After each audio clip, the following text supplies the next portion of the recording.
Good Sunday morning, everybody. I'm meteorologist Tim Pandajis here with your tropical update.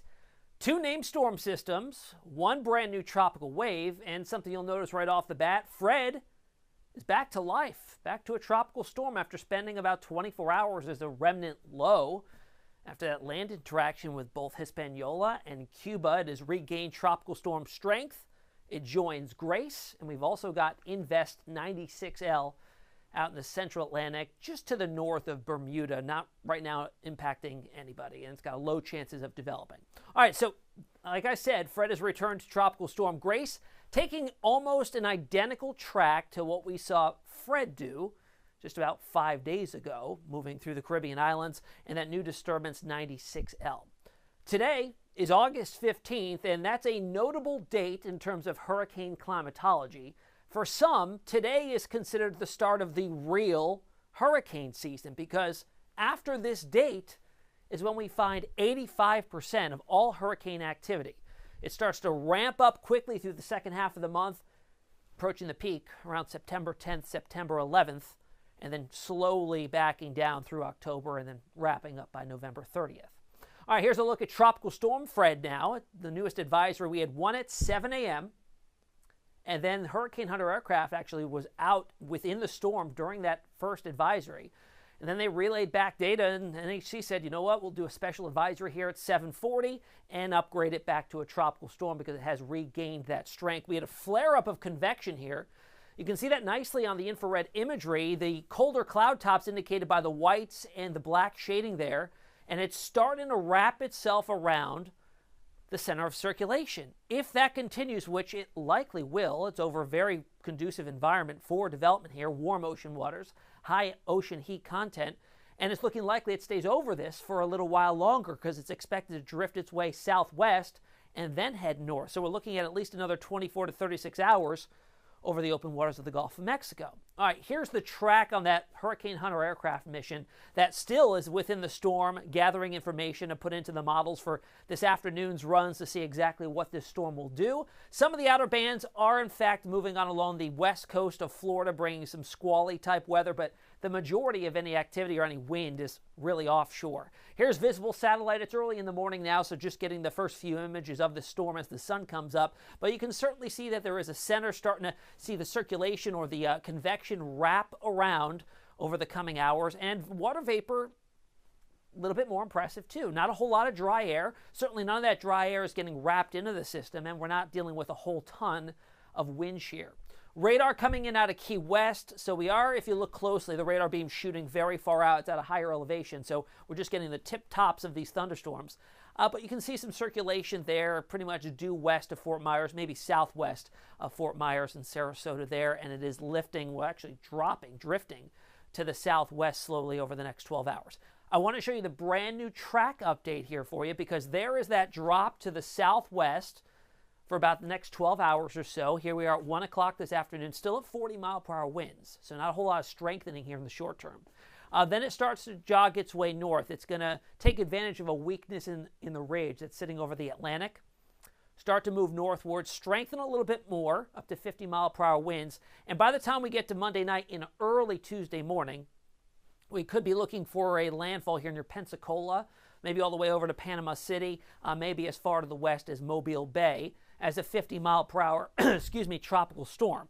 So we'll see how that plays out. A conducive environment, not only environmentally, but also in terms of sea surface temperatures. We've got mid-80s, that ocean heat content certainly there. And this is interesting here with that drift to the southwest. It's actually going to be moving into an area of higher ocean heat content, so more energy available there for that storm to use, and we maybe are surprised with a little bit more extra strengthening than what is actually forecast. How do the models see things? It's a GFS ensemble. Again, GFS just runs several different times, tweaking it a little bit to see if there's a different variable. Notice not many of the ensembles indicate that drift to the south and west there. This is more of the other computer models indicating that, but it does jog it north, and all that consensus does come within that cone of uncertainty. The global models, the GFS and the European in red, GFS in the yellow. As we go forward, both models do strengthen Fred.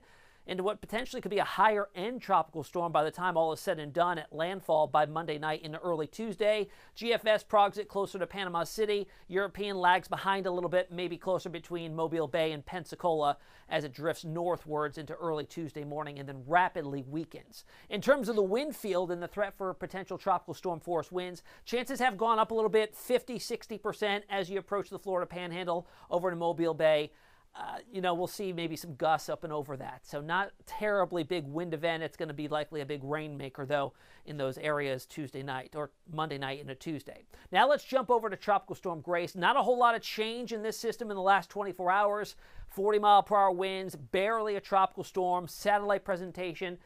Very disorganized on the infrared loop here. We've got some thunderstorm activity, but it's very scattered and nothing really consolidating around the center of circulation. That you can see, though, is evident on the visible satellite imagery just to the south by about 100 miles of Puerto Rico.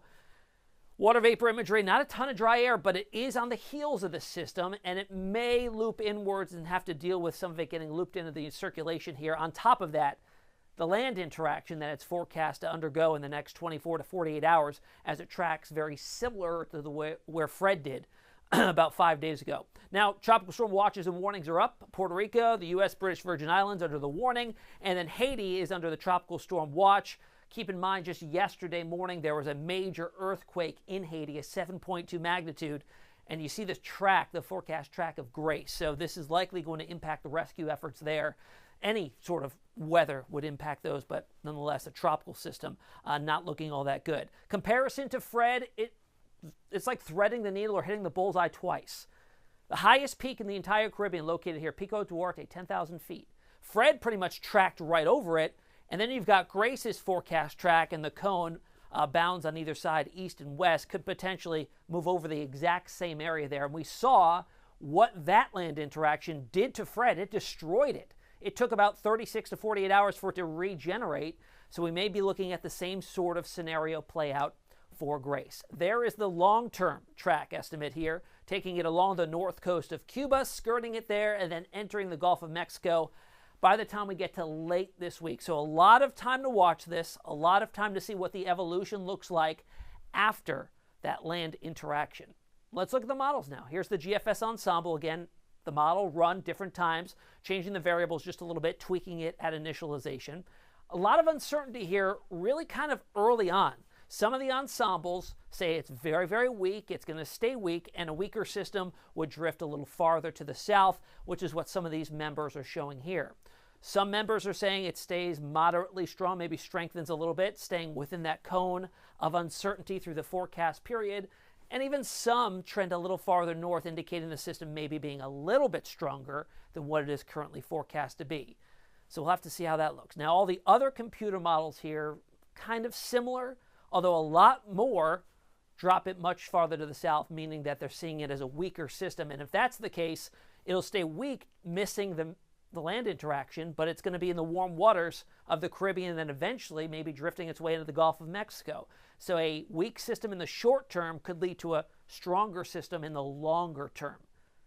So, I mean, you pick your poison here, because a system impacting land is going to cause issues for Haiti in the earthquake. If it stays south, yeah, we'll miss that, but then we may have a stronger storm impacting somewhere else down the line. So no matter how it looks, it's not looking too good for everybody. Nobody's a real winner in all this. All right, so we've got sea surface temperatures, plenty warm, obviously, as we've seen. They've all been running above average. And that ocean heat content, again, as you get around the islands, if you stay out away from the land, yeah, you're going to get the warm waters down to a depth, and even more so out into the Gulf of Mexico. All right, so that's the latest on both Grace as well as Fred. And I mentioned Invest 96L. That's in the central Atlantic, drifting to the south, 30% chance on that developing in any sort of named system, maybe impacting Bermuda with some gusty winds and some squally activity. But aside from that, nothing else for now. So until next time, if you have any questions, I'm on social media, Twitter, Instagram, and on Facebook. Enjoy the rest of your Sunday, and we'll see you tomorrow.